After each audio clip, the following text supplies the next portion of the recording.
again, especially to continue our lessons on 1 Samuel. I love 1 and 2 Samuel, and even going into 1 and 2 Kings. Lots of interesting things. We'll be in 1 Samuel chapter 18. Before we get started, I just want to make mention of we got a nice little surprise here this evening. The Stacks from Muskogee came up, and they came because they wanted to see Tanner. And yet Tanner is not here. Autumn was just not feeling well enough to get out, and so she didn't get to come with the baby. So they're stuck listening to me preach, and so they acted like that was a consolation prize, but I don't know about that. But 1 Samuel chapter 18. This is the king's son-in-law. All right, let's look at the first few verses here. Now, just to kind of reiterate what has gone on thus far, we see that David, he killed Goliath in chapter 17, and we just got through with all that. And, of course, Saul was asking who David was, and then David comes and is speaking before him. And so this is happening right along with this. There's no break here. That's kind of the hard part about some of the chapter and verse breakdowns is sometimes the breakdown, you have to put a break somewhere, just to kind of help you with a location where a location is concerned. But the thought just continues on. And so, you're putting in this chapter heading here, and yet this is a continuation of the story. Some places in the Bible, you'll have that in the New Testament where you'll have a chapter break, and it's like, well, wait a second, this is still the same thought as what was going on before. Here, this is just breaking up the story just a little bit. Verse 1, and it came to pass, when he had made an end of speaking and unto Saul, that the soul of Jonathan was knit with the soul of David, and Jonathan loved him as his own soul, and Saul took him that day, and will let him go no more home to his father's house. Then Jonathan and David made a covenant because he loved him as his own soul. And Jonathan stripped himself of the robe that was upon him and gave it to David and his apparel, even to his sword and to his bow and to his girdle. And so I'm going to make mention of this right from the beginning. When you're looking at this text, this is one of those texts that's just teaches itself. You don't have to do a whole lot of extra commentary here. We'll make some points here and there. But, I had a teacher while I was at the Memphis School of Preaching that said, the Bible really shed some light on that commentary. And, he would say that quite frequently. And this is one of those cases where when you look at the Bible, you can really see things kind of coming together. Now, David and Jonathan here, this is the beginning of their relationship. And it says that David, after he gets through hearing them speak, David, Jonathan just loves David. He just loves him. This relationship is going to go on, and we'll talk about this a little bit more later, but this is a very close relationship. And so verse 2, I think, is very telling of something that we've already discussed. In chapter 17, there were some things some questions that we had concerning a timeline. And it looks like to me in verse 2, where it says that he would not let him go back to his father's house, looks like David has, because in the past he's come and he's played the harp for Saul, that in the timeline he is going back and forth. He'll come and he'll spend a little bit of time in the palace, and then he'll go back home. Well, now, the indication is no more going home. Saul wants him there. Saul wants him close by. And so then Jonathan and David made a covenant, verse 3, because he loved him as his own soul. This is not a normal relationship. This is not like the average relationship, let me say. Because, listen, we as guys, we tend to enjoy being around each other, and we'll pick on each other, and we'll have a lot of fun. But how many times can you say within your lifetime that you loved another man as you did your own self? Not many times. Matter of fact, there's another reference that we'll talk about later on, and we're not going to get into it today, but they have a love that surpasseth the love of women. It's not a homosexual relationship at all. It's just that they love each other so much that, they really, that's all that they would need. That is all that they need. And sometimes you might have a friend like that. This is kind of an interesting thing, though, because this is not the typical male relationship. Usually, we can have friends, but that it doesn't get this deep. But this is a really deep relationship right off the bat. And so Jonathan, of course, he's given him his own robes, and he even goes and gives him his sword and his bow and girdle. And so he does all these things for David. So David and Jonathan, this is the beginning of their relationship. Verses 5 through 9. David's reputation grows. And David went out whithersoever Saul sent him, and behaved himself wisely, and Saul set him over the men of war. And it was good in the sight of all the people, and also in the sight of Saul's servants. And it came to pass as they came, when David returned from the slaughter of the Philistines, that the women came out of the cities of Israel singing and dancing to meet King Saul with timbrels, with joy, and with instruments of music. And the women sang one to another as they played, and said, Saul hath slain his thousands, and David his 10,000s. And of course, this is the beginning of trouble, right? The beginning of something bad. Saul, of course, we know in the past here, already in the last few chapters, that Saul loves David too. But that is about to abruptly change. Could David do anything about what's going on? What's David? Is David doing anything at all wrong here? No, David's being himself. David is following God. David is being a servant of the king. And all this praise is coming upon him, and of course Saul doesn't like it. This is a hard thing to deal with, because David doesn't do anything to deserve all this mistreatment that he's going to get from Saul. Matter of fact, he is the one that stands out above everybody as treating the king the best. He is absolutely treating the king, which when we look at it, we look at Saul and go, Saul doesn't deserve any of this. Saul doesn't deserve any of this adoration that David is giving. And David says, this is the Lord's anointed. This is God's man. He was anointed king. And so how am I supposed to go against him? And so, David is very humble in all this. All right, verse 8. And Saul was very wroth, and this saying displeased him. And he said, they have ascribed unto David 10,000s, and to me they have ascribed but thousands. And what can he have more but the kingdom? And so now when you think back to all the things that we've studied about Saul thus far, is Saul this brave man that, he is a leader among leaders? No, Saul is not a good king. He is a scaredy cat. He ends up, placating to people all the time, and blaming the people. Oh, the people, it was there. We went into this sin because of the people. I was afraid of the people. This is just a continuation of Saul and how he handles things. But Saul doesn't like the idea that David is getting more renown than him. But David, I'm going to tell you, David has already earned it.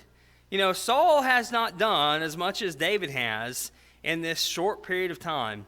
You think about what is going on. They were afraid to fight Goliath. Who fights Goliath? David goes and fights Goliath. Now, so it says in verse 9, and Saul eyed David from that day forward. I think probably many of us have had this happen to us at one point in time or another, and that is that you've had someone that disliked you, and you could not figure out what in the world you did. And there are times, when you have to just kind of go, okay, all right, there's nothing I can do here. I'm just going to be nice. I'm going to do everything I can, but this person is just not going to like me no matter what. And, I know that I've had that several times. I'm thinking, I try to be kind. I'm trying to be nice here, and I just don't understand why I'm getting this pushback. I don't understand it. And so David is going to be much the same way. He is being kind to the king. He's serving the king. He's serving God. And then Saul is upset. He is envious of David. All right, so verses 10 through 16, Saul despises David. Look at this. And it came to pass on the morrow that an evil spirit from God came mightily upon Saul, and he prophesied in the midst of the house, and David played with his hand, as he did day by day. And Saul had his spear in his hand, and Saul cast the spear, for he said, I will smite David even to the wall. And David avoided out of his presence twice.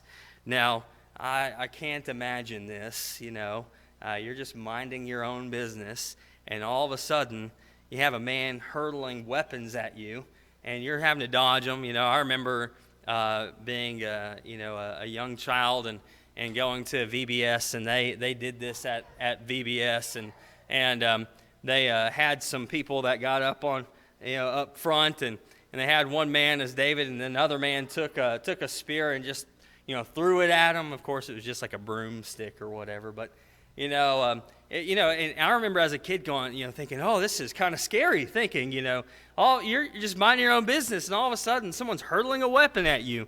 That is what's going on with David. And so, it says that, he thinks, I'm gonna pin him to the wall. I'm going to take this, I'm going to thrust him through, I'm going to throw this at him, and I'm going to pin him to the wall. And it says, and David avoided out of his presence twice. Now, if you're going to start getting a complex about things, I think it is after the king has thrown something at you twice, okay? So I don't know where this begins, but, David is just doing what he's supposed to do. And Saul was afraid of David, verse 12, because Jehovah was with him and was departed from Saul. Now, we know this from all the things that we've talked about thus far, with David being anointed as king, that the Spirit of God, departed from Saul and went to David. And now, of course, here's Saul. And it kind of makes you think about this a little bit. Why does Saul think that he's going to be able to do anything against the new Lord's anointed? What does he think he's going to do? If the Spirit of God is upon David and he recognizes this, how is he going to triumph over David? And that the answer is, of course, he's not. Therefore, Saul removed him from him and made him captain over 1,000, and he went out and came in before the people. And so, what does he do? Well, I don't like him in my presence, so I'm going to get rid of him. I'm going to let him go do something else. He still wants them to serve him. He's still got a purpose. He still does a good job. And so, let's just make him a captain here. And so he makes him a captain over parts of the army here. And David says, behaved himself wisely in all his ways, and Jehovah was with him. And when Saul saw that he behaved himself very wisely, he stood in awe of him. But all Israel and Judah loved David, for he went out and came in before them. Now, this is something that you just don't recognize whenever you just read it through. But if you think about the context of this, does the king go in and out amongst the people? No, he doesn't. Why would the king not go in and out amongst the people? Well, if you think in Saul's case, he's probably pretty paranoid as it is. But, if people are thronging you, it's going to make a kind of a scene. And but, the king did not spend a whole lot of time with the people in general. Now, David, what is he doing? Well, he's going out, and he's a people person, evidently. He is out amongst the people. And so this is something else that upsets Saul. All right, looking at the next verses here. Saul goes back on his promise. Now, if we go back to chapter 17, what is it that he was told, that everybody was told would happen if somebody would go and fight Goliath? Whoever killed Goliath, you'd get three things. You would get a daughter's hand in marriage, Saul's daughter's hand in marriage. You would get riches, and then also your family would be tax-free. Now, I'm going to make a couple of suggestions here. The scriptures don't come right out and say this, but Saul goes back on at least a couple of his promises in this regard, and we're going to see that here throughout the next several verses. All right, let's look at this. Starting verse 17. And Saul said to David, behold, my elder daughter Merab, her will I give thee to wife. Only be thou valiant for me, and fight Jehovah's battles. For Saul said, let not my hand be upon him, but let the hand of the Philistines be upon him. And so what is he saying? Hey, you know what? I can't do anything to David, but I could put him in danger. I could let the Philistines handle my problem. So you go be valiant for me, and you go fight the Philistines, okay? And David said to Saul, who am I, and what is my life for my father's family in Israel, that I should be son-in-law to the king? And so, what is he saying? Look, I don't even deserve this. So David recognizes, while Saul has already promised this to him, he says, who am I? Who am I that I should be son-in-law to the king? Now, as we get into this, I want to show you one of the proposed broken promises here, is that he was supposed to be rich. But we're going to see in the next several verses that David has not yet become rich. David has not become wealthy by Saul, and that was part of the deal. And we're going to see that in the next several verses when it comes down to the dowry for Saul's daughter. But anyway, look at this. Verse 19, but it came to pass at the time when Merab, Saul's daughter, should have been given to David, that she was given unto Adriel, the Meholathite, to wife. And Michal, Saul's daughter, loved David, and they told Saul, and the thing pleased him. And so you get a setup here for what's going on. First of all, his oldest daughter here has been promised to David. That's it. That's the promise. That was already set in motion, and he breaks the promise. He's already told him. He said, look, I'll give you Merab, okay? But when the time came for him to give her to him, he doesn't do it. He goes back. He gives her to somebody else. And, of course, you're going to see that this is a theme with Saul anyway. But anyway, so Saul goes back on his promise with the daughter, goes back on the promise with the riches. And so, but Michal, Saul's daughter, loved David, and they told Saul, and the thing pleased him. Now, why does it please him? Verse 21, and Saul said, I will give him her, that she may be a snare to him, and that the hand of the Philistines may be against him. Wherefore Saul said to David, thou shalt this day be my son-in-law a second time. That's kind of an interesting thought process. You're already supposed to be my son-in-law. I went back on that promise. Well, you're going to be my son-in-law a second time because I'm going to give you Michal. Now, why is he doing this? He says, because she's going to be a snare to him. There's several reasons why people have, they've commented on this. And the thought process that I think is probably the most likely is that he probably has a really good relationship, Saul does, with this daughter, and he thinks, she's going to be on my side. She's going to be on my side, and therefore, she's going to be a snare. She's going to help me trap David. Now, that's a little supposition there, but for whatever reason, he's saying, that she's going to be a snare to him. All right, so coming up here, we see the dowry for the king's daughter. Now, what in these times, if you were going to marry, somebody, if you had a daughter, somebody would basically come and they would, I hate to say it in these terms, but this is what we're going to understand. They'd basically pay for the ability to marry her. And so they would receive a dowry for her. And Saul being king, what do you think that dowry is supposed to be?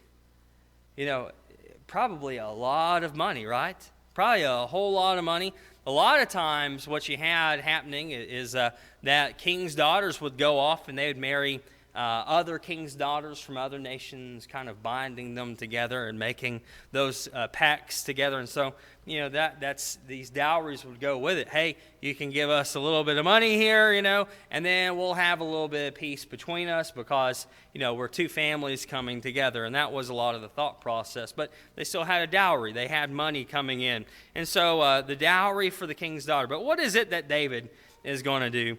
All right, verses 22 through 27. It says, and Saul commanded his servants, saying, commune with David secretly, and say, Behold, the king hath delight in thee, and all his servants love thee. Now therefore be the king's son-in-law. So what is Saul doing? Saul says, why don't you go and speak to David privately? This is not from the king here. This is not coming directly here.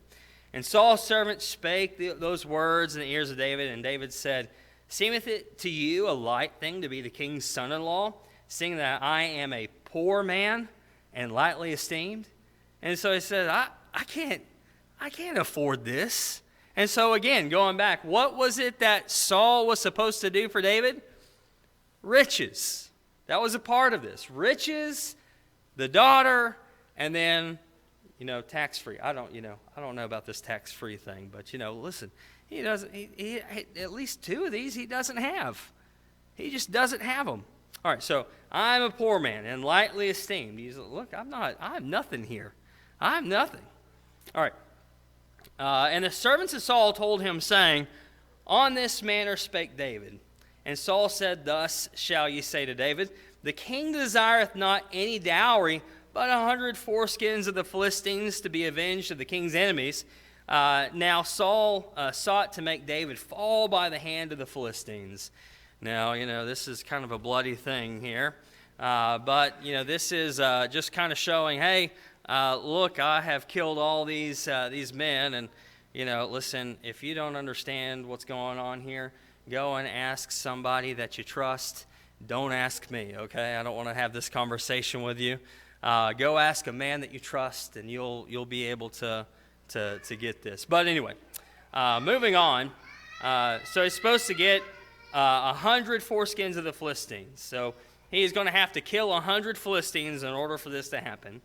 And when his servants told David these words, it pleased David well to be the king's son-in-law, and the days were not expired. And David arose and went, he and his men, and slew of the Philistines 200 men. And David brought their foreskins, and they gave them in full number to the king, that he might be the king's son-in-law.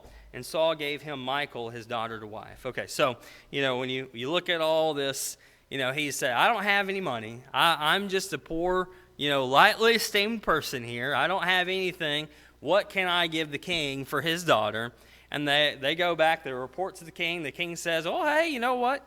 Don't have to give me anything, but go and kill 100 of my enemies. Bring back some proof that you've done that, and then you'll be fine. So David says, well, hey, I can do that. I can do that. And Saul's thinking the whole time, what? You know what? And I've read, too, that the thought here is that this, again, is the snare from Michal, that she loves him, that David is going to fall into this snare by going and getting killed by the Philistines. Whatever the case, it really doesn't matter. This is supposed to be a trap in some regard. And so, Saul has David go out, and he does double duty here. He says, instead of 100, let's go ahead and let's do 200. And so they kill 200 of the Philistines and bring back the foreskins and give them. And all right, look at the next one, verses 28 and through 30. Saul becomes more afraid of David. And Saul saw and knew that Jehovah was with David, and Michal, Saul's daughter, loved him. And Saul was yet the more afraid of David, and Saul was David's enemy continually. Then the princes of the Philistines went forth, and it came to pass, as often as they went forth, that David behaved himself more wisely than all the servants of Saul, so that his name was much set by. So this is going to be kind of a theme going forward when it comes to David, is that, his name goes with renown. People know who he is. But Saul is more afraid of David. And it says that he becomes David's enemy. Now, it doesn't say the opposite, does it? It doesn't say, and David was Saul's enemy. No, because that's not how this is going to work.